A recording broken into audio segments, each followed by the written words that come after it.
আপনি জানেন যে গত কিছুদিন ধরেই আওয়ামী লীগে শেখ হাসিনাকে মাইনাস করার অনেক রকম কথাবার্তা হচ্ছে, হ্যাঁ। এবং বিশেষ করে শিরীন শারমিন চৌধুরী যখন জেল থেকে জামিন পেলেন, তারপরে কথাটি আরো বেশি করে আসছে। আহ শেখ হাসিনাকে বাদ দিয়ে আওয়ামী লীগ, এটি কারা প্রচার করছে? এটা একটা বড় প্রশ্ন আমার। আর আমি যতটুকু জানি, আওয়ামী লীগের বিভিন্ন পর্যায়ের নেতাদের সঙ্গে যতটুকু কথা হয়, কিংবা তৃণমূলের কর্মীদের সঙ্গে যতটুকু কথা হয়, কেউই তো শেখ হাসিনাকে ছাড়া আওয়ামী লীগের কথা কল্পনাই করতে পারে না। তো এই কথাটা কারা রটাচ্ছে? আমার কাছে সম্পূর্ণটা একটা গুজব বলে মনে হয়। আপনার কাছে কি মনে হচ্ছে, এবং কারা এর পেছনে কাজ করছে? ধন্যবাদ। আমার কাছে এটা গুজব বলে মনে হচ্ছে না। এই জন্য মনে হচ্ছে না যে 1/11 সময়ও কিন্তু এরকম একটি উদ্যোগ নেওয়া হয়েছিল। তো আমরা একটা শব্দ মোটামুটি জানি, সেটি হলো যারা বাম রাজনীতি করেছে তারা অনেকেই শব্দটা জানে, সংশোধনবাদী কোথায় থাকে? সংশোধনবাদী কমিউনিস্ট পার্টির ভেতরে থাকে, তাই না? তো সেরকম যদি আমরা ধরি যে একটি multi class organisation Awami League, anti Awami লীগাররা কোথায় থাকে? এর উত্তর হলো আওয়ামী লীগের ভেতরেই থাকে। এরা ভেতর থেকে ধীরে ধীরে ধীরে ধীরে জন্মলাভ করার পরে যখন মোটামুটি ডাঙ্গর হয়, চলাফেরা করতে শেখে, এরপর তারা ওখান থেকে বিচ্ছিন্ন হয়ে আর একটা দল গঠন করে বা আর একটা দলে যে আশ্রয় নেয়। এখন আপনি ধরুন যে গত 20 মাস ধরে আওয়ামী লীগ ক্ষমতায় নেই, আওয়ামী লীগের হাজার হাজার নেতা কর্মীরা অত্যাচারের শিকার। এর ভেতরে কিছু কিছু নেতা কর্মী আছেন, তারা কিন্তু অত্যাচারের শিকার নন, তাদের কোটি কোটি টাকার ব্যবসা আছে, তাদের আন্তর্জাতিক পরিমণ্ডলে বিশাল একটা ভূমিকা আছে। তারা কিভাবে নিরাপদ রয়েছে? ধরে নিতে হবে যে তারা হয় ইউনূস সরকারের সাথে অথবা বিএনপি সরকারের সাথে কোনো একটা সমঝোতায় এসেছেন, অথবা তারা কোনো একটা তরিকা খুঁজে বের করেছেন যে তরিকায় মোটামুটি নিরাপদ থাকা যায়, বা নিজের যে সম্পদ, নিজের যে স্থাবর অস্থাবর, তাকে নিরাপদ রাখা যায়। তো এরকম লোক সংখ্যা বাংলাদেশের আওয়ামী লীগের ভেতরে কম নেই। সেই সব লোকরা আপনাকে মুখের সামনে বলবে যে আমরা ওয়ান অ্যান্ড অনলি বিলিভ করি শেখ হাসিনার বিকল্প নাই, মনে করি। কিন্তু সে যে ভেতরে ভেতরে কারোর সঙ্গে যোগাযোগ রাখছে না, সে যে ভেতরে ভেতরে শেখ হাসিনার নেতৃত্বকে চ্যালেঞ্জ করে তার নিজেকে দাঁড় করানোর চেষ্টা করছে না, সেখানে এটার কোনো গ্যারান্টি কিন্তু নেই। 1/11 সময় যে লোকগুলো সামনে এসেছিল, সেই লোকদেরই একজনকে কিন্তু আমরা এখন সামনে দেখছি, তাদের একজনকে পিক করা হয়েছে। এবং এটা যে আওয়ামী লীগের ভিতরকার দল ভাঙার প্ল্যান, তা কিন্তু না, এটা ডিপ স্টেটের প্ল্যান। ডিপ স্টেট প্রথমে চেষ্টা করেছিল বাংলাদেশকে বিরাজনীতিকরণ করার জন্য, অর্থাৎ ডিপলিটিসাইজেশন। দুজন পত্রিকার সম্পাদক সেই সময় তাদের নাম উঠেছিল, তারা সে সময় ভীষণ রকম সক্রিয় ছিলেন। ইভেন যে মাসুদ চৌধুরী কদিন আগে যাকে গ্রেপ্তার করা হলো, বিএনপি সরকার তাকে গ্রেপ্তার করলো 1/11 কুশীলব হিসাবে, সেই ভদ্রলোকও তার জবানিতে বলেছেন দুজন সম্পাদক প্রবল ভাবে চাপ প্রয়োগ করেছে। তো তাহলে দুজন সম্পাদকের কি এমন ক্ষমতা যে তারা প্রবল ভাবে চাপ প্রয়োগ করতে পারেন? তাদের ক্ষমতার উৎসটা কি? তাদের ক্ষমতার উৎস ডিপ স্টেট। তারা ডিপ স্টেটের হয়ে কাজ করেছিলেন, সে সময় পারেননি। 24-এ এসে ইউনূসকে দিয়ে তারা আংশিক পেরেছেন, এবং ইউনূসকে দিয়ে সম্পূর্ণটা না পারার কারণে তারা এখন আবারও সক্রিয়। কারণ আওয়ামী লীগকে মোটামুটি সিন থেকে সরানো গেলেও বিএনপিকে তো সরানো যায়নি, বিএনপিকে বাধ্য হয়ে তাদেরকে মেনে নিতে হয়েছে। আপনি খেয়াল করে দেখবেন যে গত 15 দিন ধরে ওই মহলের, ওই বুদ্ধিজীবী মহলের, ওই সুশীল মহলের একটি বিশেষ গ্রুপ হঠাৎ করে সরব হয়ে উঠেছে গণভোটের রায়কে বাস্তবায়ন করার জন্য। গণভোটের রায়কে বাস্তবায়ন করার কথাটা বলে এবং বিএনপিকে মুনাফেক বলতে চাচ্ছে যে বিএনপি গণভোটের রায় বাস্তবায়ন করার কথা বলে ক্ষমতায় এসে এখন গণভোটের রায় বাস্তবায়ন করছেন। তার মানে কি, বিএনপি বিরোধী একটা ন্যারেটিভ তৈরি করার চেষ্টা করছে। দ্যাট মিনস সেই 1/11 যে থিওরিটা, সেই থিওরিটা তারা আবারও অ্যাপ্লাই করছে। আওয়ামী লীগ যেহেতু সিনে নাই, তো আওয়ামী লীগের বদলে আর একটা লীগ তো দাঁড় করাতে হবে। একটা একটা পুডল লীগ, একটা পুতুল পুতুল একটা টাইপের একটা সরকার দাঁড় করা, একটা দল দাঁড় করাতে হবে। যে দলটি এবং বিএনপি এই দুটি দলকে মোটামুটি যুদ্ধংদেহী অবস্থায় রেখে মূল কাজটি করবে পেছন থেকে ডিপ স্টেট। সেটি হলো রাজনৈতিক দলহীন সরকার, অর্থাৎ কর্পোরেট ডেমোক্রেসি টাইপের, যেটাকে বলা হয়। কর্পোরেট ডেমোক্রেসি টাইপের মানে হচ্ছে কি, সরকারের যেখানে সরকার থাকে কিন্তু ভূমিকা থাকে না, মেন ভূমিকা থাকে হচ্ছে পেছনের কর্পোরেটদের।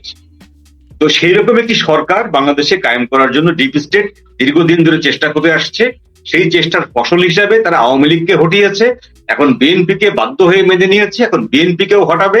বিএনপিকে হটাবার আগে আওয়ামী লীগকে একটা খোঁড়া আওয়ামী লীগ হিসাবে দাঁড় করাতে হবে। দাঁড় করিয়ে জনগণকে বোঝাতে হবে যে সকল রাজনৈতিক দলই বাংলাদেশে মোটামুটি আছে, কিন্তু এই রাজনৈতিক দলগুলো রাষ্ট্র পরিচালনার জন্য যথেষ্ট নয়। রাষ্ট্র পরিচালনার জন্য সুশীল সমাজের অংশগ্রহণে সম্মিলিতভাবে একটি গ্রুপ তৈরি করতে হবে, তারা রাষ্ট্র পরিচালনা করবে। এইরকম একটি পেছনকার প্ল্যান থেকে আওয়ামী লীগের বিকল্প হিসাবে দাঁড় করানোর চেষ্টা করা হচ্ছে আওয়ামী লীগের ভেতর থেকেই। এবং তারই ফলশ্রুতিতে আপনি শিরীন শারমিনের খুব দ্রুত জামিন দেখলেন, আপনি শাহরিয়ার কবিরের জামিন দেখবেন না, আপনি প্রাক্তন নির্বাচন কমিশনারের জামিন দেখবেন না, প্রধান বিচারপতির জামিন দেখবেন না, প্রাক্তন প্রধান বিচারপতির, এবং অন্যান্য যাদেরকে গ্রেপ্তার করা হয়েছে, যারা মারা গেছে এবং এখনো যারা মুমূর্ষ জেলখানায়, আওয়ামী লীগের এরকম বড় বড় নেতা মন্ত্রীদের আপনি জামিন দেখবেন না। কিন্তু এই যে জামিনটা হলো, এই জামিনটার পেছনে এই জিনিসটাই কাজ করছে। এটা আমার কাছে কোনোভাবেই গুজব মনে হচ্ছে না, it's a master plan. Shirin Sharmin Chowdhury আপনার কমনওয়েলথ যে পার্লামেন্টারি যেই সংগঠন, সেখানে তিনি প্রেসিডেন্ট ছিলেন। ফলে সেই দিক থেকে ইইউ থেকে একটা বড় ধরনের চাপ তৈরি হয়েছিল। তার উপরে তিনি একজন নারী এবং তার যেই সুনাম আছে, সবকিছু মিলিয়ে একটা সরকার চাপে পড়েছিল বলে এমনটাই তো শুনতে পাচ্ছি। না, কথাটা ঠিক না। সরকার এর থেকে বেশি চাপে পড়েছিল শেখ হাসিনার বিরুদ্ধে যে ক্যাঙ্গারু কোর্ট যে রায় দিয়েছিল, সেই রায়ের বিরুদ্ধে। অস্ট্রেলিয়া থেকে শুরু করে পশ্চিমা বিশ্ব সবাই কিন্তু এই রায়ের বিরুদ্ধে কথা বলেছে, যেটা একতরফা রায় হয়েছে, এই রায় যথাযথ না। কিন্তু সেই রায় কি থেমে গেছে? থামেনি। সে রায় তো থামেনি। ইভেন যে ভারত তাকে নির্বাচনের আগে তাকে প্রচ্ছন্নভাবে সমর্থন দিয়ে নির্বাচনে জয়ী করালো এবং সরকার গঠন করালো, সেই ভারতের কথা কি সে মেনেছে? সেই ভারত তো বলেছিল একটা ইনক্লুসিভ নির্বাচন করার জন্য, সেটা তো করেনি। সেই নির্দেশ তো ভায়োলেশন করেছে। এরপরে বলা হয়েছিল ঠিক আছে, ইনক্লুসিভ নির্বাচন না করতে পারুন, অন্তত দেশটাকে ইনক্লুসিভ ভাবে পরিচালনা করার চেষ্টা করুন, যেন সকল দল রাজনীতি করার ক্ষমতা রাখে বা অধিকার রাখে। সেটাও তো করেনি, বরং সেই দেশটির ওই আদেশকে ভ্রুকুটি করে, আদেশকে বুড়ো আঙ্গুল দেখিয়ে আওয়ামী লীগের যে নিষেধাজ্ঞা সেটাকে স্থায়ী করা হয়েছে। তো এত ক্ষমতা যদি সরকার রাখে, তাহলে ইউরোপীয় ইউনিয়নের কথা চিন্তা করে বা ইউরোপীয় পার্লামেন্টের কথা চিন্তা করে শিরীন শারমিনকে জামিন দিতে বাধ্য হয়েছে, এটা বিশ্বাসযোগ্য না। কিন্তু ধরেন আপনি বলছেন এটা আসলে ডিপ স্টেটের পরিকল্পনা, তারা পেছন থেকে এমনটাই চাচ্ছে। তো যাদেরকে নিয়ে এই ডিপ স্টেট পরিকল্পনা করছে, তারা কি বিষয়টি জানে? তাদের কি সায় আছে? তাদের সায় আছে, ডেফিনেটলি সায় আছে। কিন্তু তাদেরকে আপনি সাক্ষাৎকার নিতে যাবেন, তাদেরকে বিভিন্ন রাষ্ট্রদূতরা যখন জিজ্ঞেস করবেন, তারা স্পষ্ট করে বলবেন যে আমরা আমাদের নেতৃত্বের উপরে ভীষণ রকম আস্থাশীল এবং আমাদের একজনই নেতা, সেটি হলো শেখ হাসিনা, বঙ্গবন্ধু কন্যা শেখ হাসিনা। তারা এটি বলবেন এবং আমাদের এরকম কোনো পরিকল্পনা নেই, এটিও বলবেন। তবে এই যে একটা কথা যোগ করে রাখি, যে শহুরে যে সুশীল সমাজটি আছে, আওয়ামী লীগের ভেতরে তো আছে, অর্থাৎ আপনার ইন্টেলেকচুয়াল গ্রুপ, যে ইন্টেলেকচুয়াল গ্রুপটা কখনো গ্রামে যায় না, কখনো মাঠ পর্যায়ের নেতাকর্মীদের সাথে কথা বলে না, এরা শহরের সভা সেমিনার করে, সিম্পোজিয়াম করে, এরা বিভিন্ন নীতি নির্ধারণ করে। তো এই গ্রুপটার ভেতরে সুযোগ সন্ধানী প্রচুর লোক আছেন, যারা শেখ হাসিনার মুখের উপরে কথা বলতে পারেননি, এখনো পারেন না।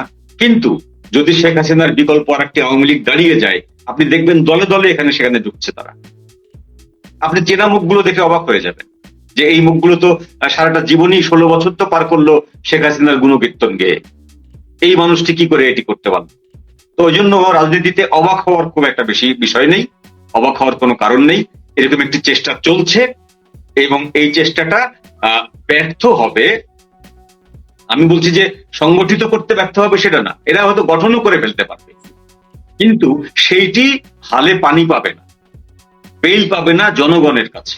কারণ জনগণের কাছে শেখ হাসিনার যে ভাবমূর্তি, আওয়ামী লীগের প্রান্তিক লেভেলে, রুট লেভেলে শেখ হাসিনার যে ভাবমূর্তি, কর্মীদের কাছে যে ভাবমূর্তি, সেই জায়গাটা চ্যালেঞ্জ করার মতন কোনো অল্টারনেটিভ পার্সন এই মুহূর্তে সরকারের হাতে নেই, ডিপ স্টেটের হাতেও নেই। শিরিন শারমিন অনেক শিক্ষিত মানুষ, সাবের হোসেন চৌধুরী অনেক শিক্ষিত মানুষ, এরা আন্তর্জাতিকভাবে রিপুটেড, পৃথিবীর সবাই জানেন, তারা ডক্টরেট করেছেন, তারা এই বিদ্যমান, তারা ফার্স্ট ক্লাস পাস, তাদের পেছনে কোনো কালিমা নেই, কোনো স্পট নেই, তারা ভালো মানুষ। বাট এটাই কিন্তু একটা রাজনৈতিক দলকে পরিচালনা করার জন্য, এবং একটা ঐতিহাসিক দল, পুরনো দল, যে দলের কতগুলো নীতি আদর্শ আছে, সেই দলকে পরিচালনা করার জন্য এই যোগ্যতাই একমাত্র যোগ্যতা নয়। কিন্তু তারা তো বোকাও নন। 1-11 সময় তো দেখা গেছে যে যারা এই সংস্কারপন্থী ছিলেন বলে পরিচিতি পেয়েছে, তারা তো পরবর্তীতে দলের কাছে, বিশেষ করে শীর্ষ মহলে খুবই কোণঠাসা ছিলেন। এমনকি তৃণমূলের সাধারণ নেতাকর্মীরাও তাদেরকে ভালো চোখে নেয়নি। সেই একই ভুল কি আর তারা করবে? করতে পারে। কারণটি হলো 1-11 সাথে 24-এর পার্থক্যটা হচ্ছে, 1-11 সময় হাসিনা দেশের ভেতরে ছিলেন, সংসদ ভবনের একটি কক্ষকে কারাগার হিসাবে ঘোষণা করে সেখানে রাখা হয়েছিল, এবং তিনি আর জীবনে ফিরতে পারবেন না এরকম কোন সম্ভাবনা কিন্তু তখন বাজারে ছিল না।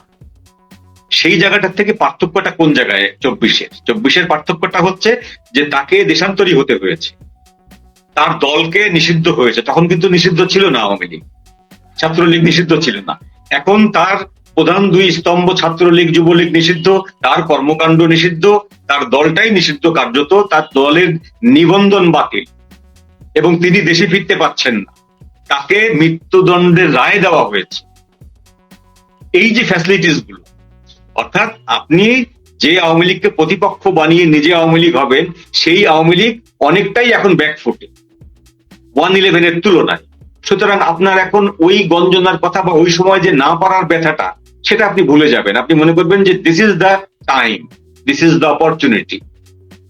আওয়ামী লীগকে বাদ দিয়ে নতুন একটি আওয়ামী লীগ, ফ্রেশ একটি আওয়ামী লীগ দাঁড় করাবার, এটাই হচ্ছে মাহেন্দ্র ক্ষণ। এর থেকে ভালো সুযোগ আর আসবে না।